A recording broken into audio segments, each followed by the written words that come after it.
C'est la vidéo qui fait scandale en Égypte. Filmée par un téléphone portable depuis un balcon, on y voit une meute d'hommes surexcités poursuivre des étudiantes en plein centre du Caire. Une véritable chasse aux femmes au pays des pharaons. Comme on le voit sur ces images, il y a un homme qui essaye de protéger deux filles. Derrière, on aperçoit clairement une centaine d'hommes qui courent après elle dans le seul but d'en abuser. Wael Abbas est le blogueur le plus connu du pays. Depuis qu'il a diffusé ces images sur Internet, l'Égypte se réveille avec la gueule de bois. La question du harcèlement en Égypte a toujours été taboue.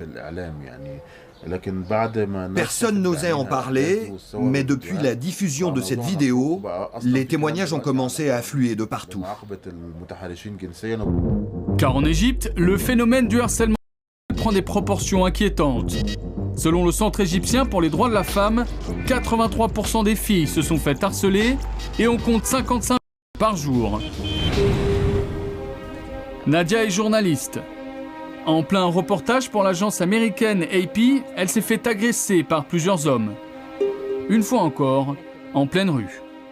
Il y avait une foule compacte. Ils m'ont avec leurs mains, m'ont avec leur corps. Ils étaient très jeunes, mais j'étais paniquée. Je me suis sentie happée comme par une vague et je me suis évanouie. Quand je me suis réveillée, tout mon chemisier était... Selon une étude des Nations Unies, l'Égypte est aujourd'hui le pays où le harcèlement est le plus fort au monde. Pour Aza Kourayen, sociologue au Caire, les racines du problème se trouvent du côté de la frustration accumulée par les hommes. Dans la religion musulmane, dès qu'on a la majorité et l'argent pour se marier, on se marie. Mais à cause de tous les problèmes économiques, l'âge du mariage est de plus en plus tardif. C'est cette situation qui provoque une frustration chez les jeunes. En fait, le harcèlement est une façon de se défouler et en même temps c'est une vengeance contre la société dans laquelle on vit. La ville d'Alexandrie, au nord de l'Égypte. Son phare était classé parmi les 7 merveilles du monde, mais aujourd'hui ces étudiants ne sont pas venus admirer le paysage. Leur but ? Repérer les harceleurs. On se concentre surtout sur les endroits où il y a des rassemblements de jeunes, parce que c'est là que les agressions se produisent. De toute façon, on les repère très vite. Ils ont souvent une attitude suspecte. Créée il y a 6 mois, l'association Respecte-toi compte aujourd'hui 48 000 membres sur Facebook. Chaque semaine, ils patrouillent dans les grandes villes du pays et distribuent des stickers pour éveiller les consciences. Une mission difficile dans un pays verrouillé par ses traditions. C'est les filles qui nous cherchent. Toi, tu me parles d'une fille à qui on a arraché ses vêtements dans la rue. Mais elle l'a bien voulu, non? Comment vous pouvez dire ça? Je suis sérieux, hein. C'est elle qui cherche. Et celles qui se font agresser, elles n'ont qu'à pas s'habiller comme ça. Les hommes innocents, les femmes coupables. C'est l'ère de la rue en Égypte. Alors, pour changer les mentalités, la génération Facebook s'attaque aux plus jeunes, comme dans cette classe de terminale. Si par exemple tu assistes à l'agression d'une fille dans la rue, comment tu réagis? Qu'est-ce que tu dis à l'agresseur? Je lui dirais que de la même façon qu'il a une mère ou une sœur. Il faut qu'il imagine que quelqu'un d'autre peut se comporter avec elle comme lui le fait avec les femmes. Moi, si je dis à mon père, voilà, je me suis fait harceler par un mec dans la rue, il me répond systématiquement, tu as dû avoir un comportement qui a provoqué ça. Donc maintenant, je n'en parle plus avec lui. Quand ça arrive, on a peur du scandale, de la réputation. Alors moi, ma solution, c'est de courir. Tabou, peur, honte, les traditions l'emportent sur la réalité. Pourtant, les vidéos postées sur Internet sont explicites. La dernière en date, une tentative de collectif filmée dans les couloirs du stade du Caire.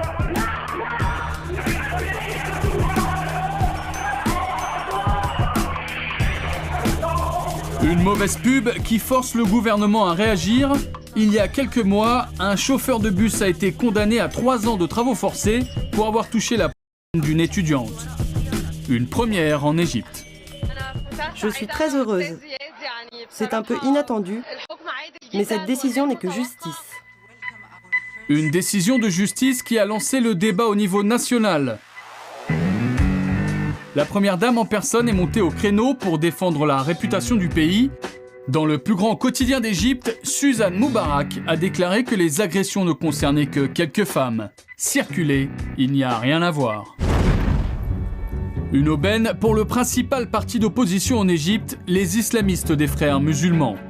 Eux reconnaissent volontiers le phénomène et ont même la solution.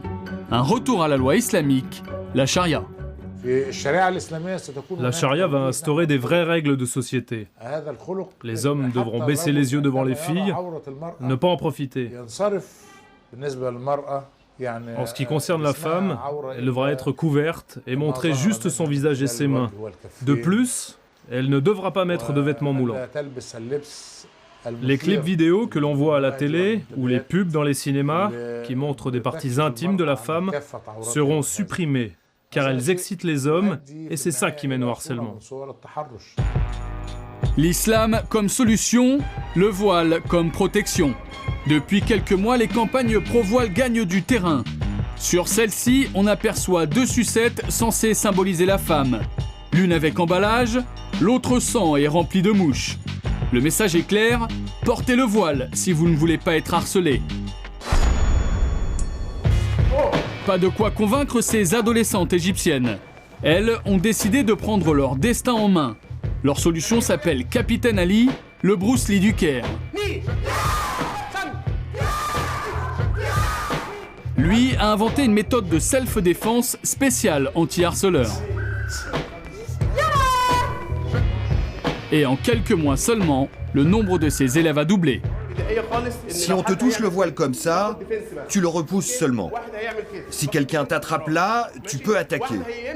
Et si quelqu'un te touche le sein, vas-y, montre comment on fait.